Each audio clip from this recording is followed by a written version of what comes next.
in households who feel perpetually poor despite our economic largesse on paper? Yeah, well, we've been very clear in the Taoiseach. He answered it in the Dáil again today. We will use the available resources to target supports to people that need it most. We will look at, obviously, people in the social welfare code, people who are reliant on social welfare. We will look at, obviously, people with disabilities. We look at education. Look, we have a package of about €9 billion. We know that within that, there's going to be a tax package of about £1.5 billion. So that leaves about £7.5 billion for expenditure, headroom to increase expenditure or social welfare payments. If you look over the last number of years, I know you've referenced the one-off payments. There was a significant period of hyperinflation in Ireland when we came off COVID, when we came out of COVID, and exacerbated by the war in Ukraine. Inflation was up to 5% 2 years ago. It's dropped. It's now we're the third lowest in the EU 27 in terms of inflation. So we've been able to get that under control. That being said, prices are still high. Groceries are still high. But I think it's important also to point out that last year's budget did give people some increases in their tax credits and their tax allowances. It did put money back into people's pockets. We've invested in free school books, free school meals, reducing the cost of transport. Welfare rates were increased right across the board if you leave aside the one-off payments. And I think we'll see a lot of that in the budget. There is a recognition that groceries, for example, are challenged in that area. We've asked the Competition and Consumer Protection Commission to look at that to make sure that there's no malpractices, bad practice within the sector. We're waiting on a report in relation to that. So there's obviously a lot of challenges out there.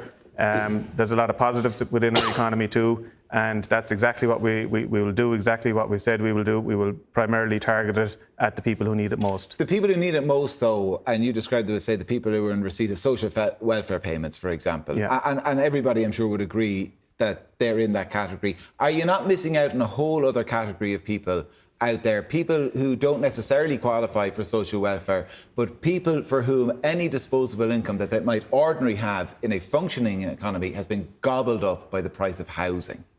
Yeah, and there will be a tax package. There was a tax package last year. We increased, for example, tax credits, the tax bans. We increased the renter's tax credit. You will see all of that as part of the tax package again this year, and that's very, very important. We have £1.5 billion, as you know, to spend in relation to tax package. All of those things will be finalised, obviously, near the budget. Yeah, but despite that, renters out there are paying about half of their salary on rent and keeping a roof over their head. So they don't have the wriggle room of disposable income. So those grocery prices going up means that they're faced with that heat or eat choice. Yeah. And those people are not going to fall into the bracket of people we are going to help by way of payments this year because they're not in receipt of social welfare. Yeah, but they're workers and they're in the economy working and they're taxpayers. Which is a real damning indictment of the government, isn't it? Well, you've got people out there in working households. These are not people who are unemployed. We've got full employment. They're out there in a functioning economy, a booming economy on paper, in a working household, and it's heat or eat. Yeah, I wouldn't say it's heat or eat. Look, government is there to support people. There's a series of supports that are available to people. We will be increasing the amount of money in people's pockets by way of adjustments to the tax bans as part of the tax package. That's very, very important. That put for a working household, depending on the composition of the household, in last year's budget, if you took scenarios of different family types, it put up to €1,000, gave some households more disposable income of up to €1,000, depending on the number of adults and the number of kids in the house. So it's about a combination of measures. It's about tax, it's about children's allowance, it's about, as I said to you, the free school meals, the free school books, driving down the cost of public transport. There's other issues there in relation to the cost of energy. We reduced the VAT on energy last year. We want to hopefully keep the reduced rate. We reduced second tier of children's allowance? Yeah, look, that's in the programme for government, so let's see how it goes. Obviously, I can't make any promises or reveals, big reveals here this evening, but all these things are important and we understand that. Matt, so help for people in social welfare in terms of increases probably across the board in terms of those payments, and then for people not in receipt of it, they're going to get help by way of tax breaks. So just to translate, Niall is in a very long way essentially telling workers and families watching tonight that this year they're going to be worse off under this government than they were last year, and there's 3 reasons for that. We've seen huge increases in terms of costs, in terms of electricity. Government have done nothing to face down the energy companies. We've seen costs in terms of groceries, despite a year ago, the Minister said he was going to bring in the retailers and face them down, and we've seen increases in insurance costs across the board. Again, government doing nothing. Secondly, we have Niall again outlining that government are providing no support for those increasing costs in terms of energy credits, for example, or other one-off supports that are desperately needed. And thirdly,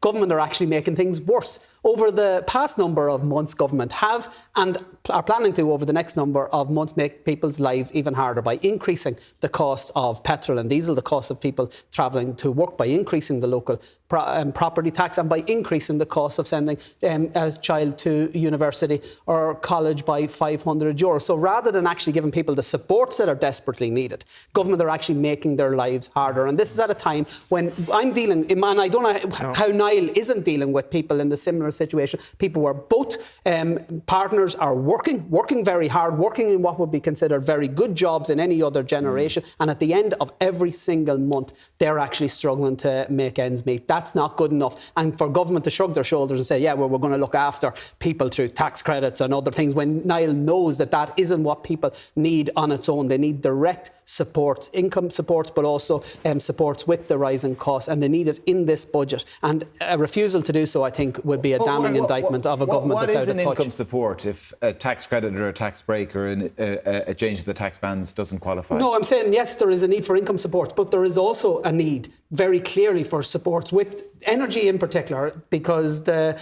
cost, I'm speaking to people who over the course of the summer months were finding their electricity bills burdensome, and there is a fear, and there is of what is the winter will bring. But you're not talking about universal energy credits again, are you? Yes, I think that's the only way that we can actually ensure that yes, absolutely. So energy credits, let's be honest, for me and you and Niall and Louise and I don't know, Michael O'Leary, Dennis O'Brien, John Magner, you name it. We're all going to get energy credits And if you look at what Sinn Féin have outlined, there are ways in which those people who can afford it will pay additional taxation. But the alternative is to do what government are doing, which is the vast majority of people, working people, who aren't on high incomes, who don't have huge amounts of wealth and who are struggling to get by, are simply ignored because of the threat that Michael O'Leary might get an energy credit. I'm not worried about Michael O'Leary. We'll deal with him in terms of the taxation policy we put forward. I care about the teacher in my constituency who's telling me they don't know how they're going to pay the ESB bill when it comes in November and December. And Niall's answer is we're going to do nothing, typical actually. Sinn Féin populism in advance of the budget. Was it populism on behalf of Fianna Fáil and Fine Gael last year when you actually introduced energy credits? Well, there was an election coming up. You didn't listen to what I said.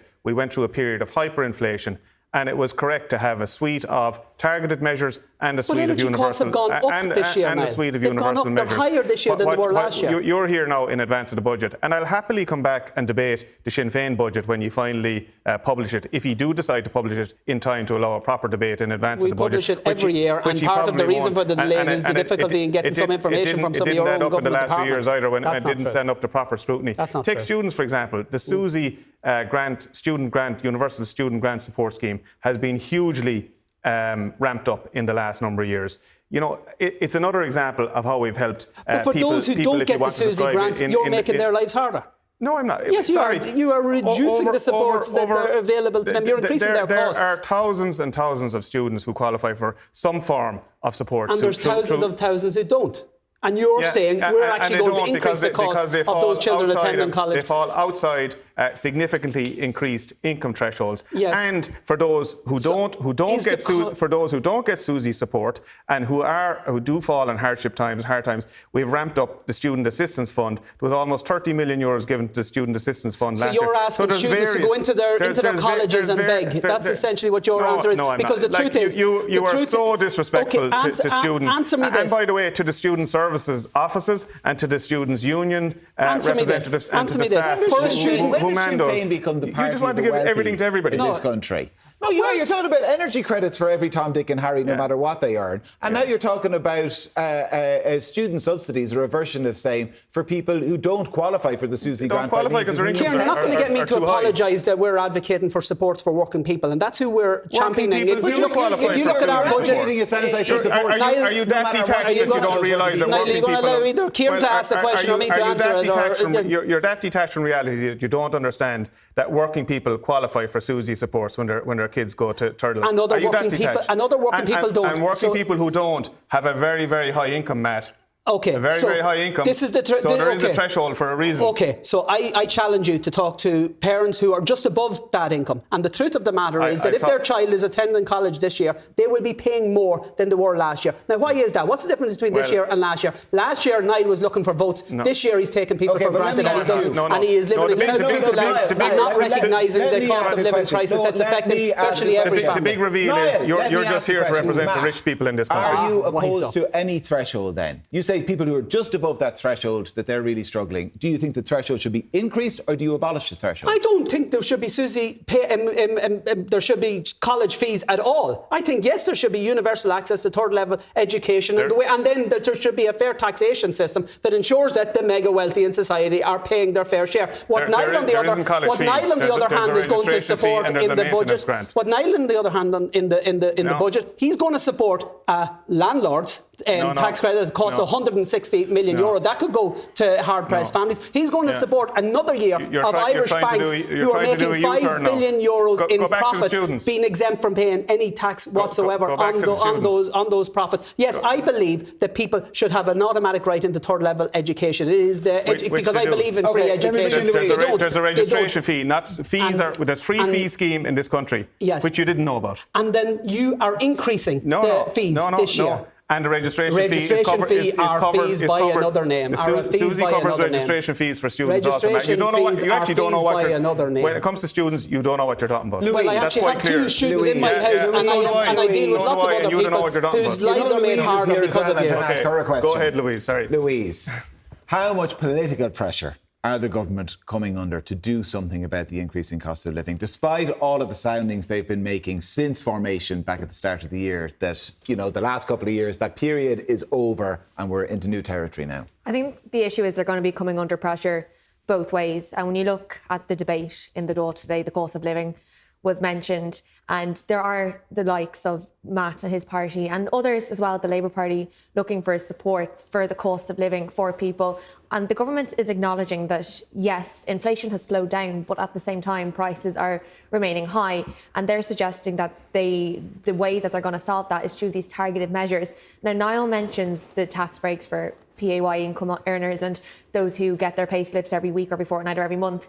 Jack Chambers at the Fianna Fáil Thinking last year said that workers would be €1,000 better off a month. He wasn't able to say that this year at the Fianna Fáil Thinking down in Cork. Simon Harris at the Ploughing yesterday saying that there's going to be limited scope for those tax cuts in this year's budget because the tax package is €1.5 billion. If they're going to introduce the VAT cut for the hospitality sector, that's going to take up a large amount of that. And the tax strategy groups papers that were published back in July, they're saying that if you want to index the tax credits and the tax rates and the credits and all that kind of stuff to match inflation, you're looking at in the region of €1 billion. So they can't do everything. I think what's really interesting is the groups of the economists who are at the Budgetary Oversight Committee tomorrow.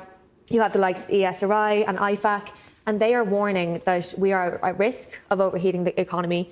The ESRI are saying that if you do that, you could hamper the National Development Plan, you could hamper the housing targets. What IFAC are saying is that the budget package of €9.4 billion is way too large, that it needs to be brought back.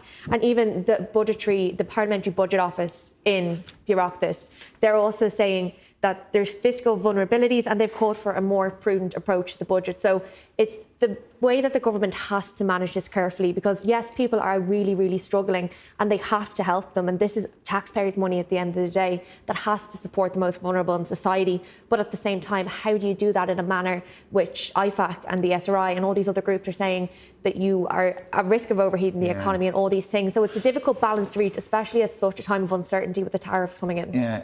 Niall, is it that difficult, though? Because, you generally ignore what IFAC say every year. Yeah, well, look, IFAC, they're there, they have a job to do, they give their view. lots of people give their view in relation to the budget. Everybody has an informed view in relation to it. Us as public representatives, we're having an argument here or a debate in relation to how we should spend our available resources. The government, we've set out our position through the summer economic statement. That's the headroom that's going to be there. Obviously, sorry, that summer economic statement was based, the figures based on that were on a zero tariff regime, which is no longer the case. Yeah, and there's been no walk back on that from government. You know, since the tariffs have progressed. Why not? Well, we maybe we'll hear more about it near the budget time, but I don't see any indication. We discussed the whole budgetary scenario at our own. That doesn't make any sense. We have to kind of dig into that. We were presented with a document and we said, look, here's where the fiscal headroom or whatever it happens to be, however they describe it, what it's going to be come budget time if we've got 0% tariffs between ourselves, the European Union and the United States. That's no longer the case. Yeah. So the trade picture has completely changed. But I don't know. You're saying the underlying maths doesn't. Well, look, I don't know if we've a full outworking of what the net impact of the tariffs are going to be. Is it going to net out between tariffs in, tariffs out?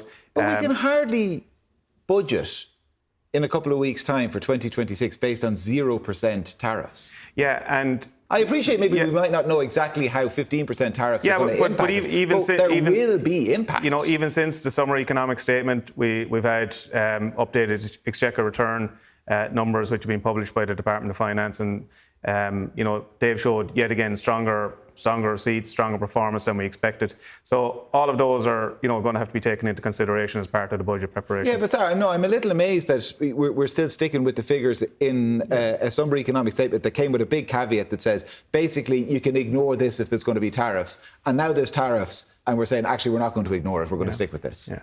Well, we'll have to see what transpires. That's government policy. Yeah. It's not my policy at the moment in terms of announcing here in the here and now that we're going to change the 9 billion figure. Both ministers for finance haven't taken an alternative position in relation to it, nor has the government at this point in time. The VAT for hospitality, though, that's surely off the table, is it? Well, it was discussed again at our own party thinking. I've given my own personal view in relation to it. You know, it's a very big number in terms of the what it would use up in terms of the 1.5 billion euros. Ultimately, it's going to come down to a decision between the party leaders and the Minister for Finance and Public Expenditure. I've long held a personal view that the case isn't merited. Would you say that's the broad view within Fianna Fáil? I would, yeah. So this is a Fine Gael policy? Look, it's a coalition. There is. We should stop beating around the bush. Because Pascal Donoghue doesn't support it. It's a Simon Harris policy, isn't it? Yeah, it's a Simon Harris policy. It's actually a Sinn Féin policy that Fine Gael robbed in the elections again probably with no intention of implementing. And here's the difficulty. So there's a bad experience of the previous reduction in VAT because hotels, especially in this city, basically exploited it and continued to charge exorbitant prices. But the other reality is that when we're talking about economic vulnerabilities, we have to protect, very importantly, the domestic economy. And there are small businesses in the services sector, particularly small restaurants, hairdressers, others, who are closing by the week, and they need a support, and they have set out that the 9% VAT rate is required. Would the local McDonald's get that? They would, and that's part of the challenge. But again, there are other ways so we have 1.5 billion euro to spend. We probably, in reality, have less than that because of the tariffs. And you actually think we should spend a good chunk of it, Matt, if you go back, give a tax break to McDonald's? Again, no, I don't know what your obsession is with finding the peculiar point of every single policy. There are always going to be consequences. But the truth of the matter is, if we don't take measures like this, and it's not either or, by the way, it's not support businesses or fleece workers or do a Fianna Fáil or plan to do and support none of them. But it is a matter of setting out, and we do this. There's many ways of supporting vulnerable businesses. Yeah. There's many ways outside of a VAT reduction. And one of the lessons that we learned from the crash was that we had narrowed our tax base too much. And, you know, but you read the programme for government that included a 9% VAT rate. No, you see, you didn't read the programme for government. Did. And the programme, no, you didn't, because the programme for government does not say that. And you and some people within the coalition ranks are misrepresenting the programme for government. Programme for government clearly says that we will support the hospitality industry through a series, that we can support them through a series of options, including VAT, PRSI, and other mechanisms. You know, there's a lot of ways that we could support vulnerable restaurants. So the three-card trick you played. You, No, you presented to struggling restaurants that we're going to do something for you. Matt, please vote for us once we're elected. You like to be glib and just poo-poo it all the way. This is actually quite a serious discussion in the sense that the choices are there in relation to giving a universal VAT cut to businesses that don't need it, in my personal view, as opposed to giving increased tax credits and tax allowances to workers. Well, here's a tax cut. Here's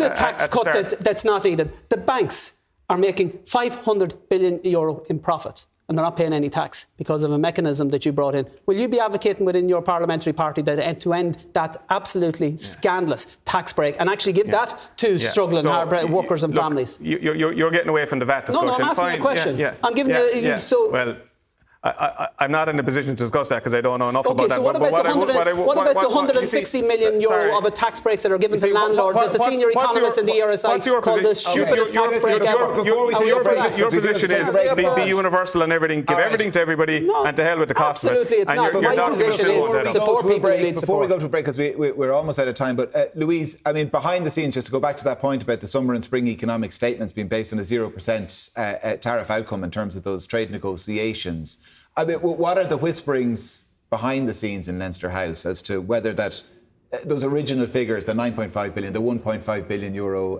fiscal space that we had, whether they still apply? They are still applying, and that was confirmed earlier this month. And to be honest, I think there was shock. I remember being at the press conference for the summer economic statement, and we were all sitting there as journalists assuming at that stage the tariff deal hadn't been reached between the EU and the US. We had just been assuming that this was based on at least 10% tariffs, and then it was based on no tariffs at all. So it was quite unusual. But I mean, I think there's going to be a real pressure on the government departments and ministers when they're going looking for their budgets to look at the existing money that they have, because I think there's an acceptance. As someone said to me in Fianna Fáil at the Thinking in Cork on Monday, we just don't have as much money as we used to have, and people are going to have to look at their budgets, see what they have, see how they can reform it and go from there.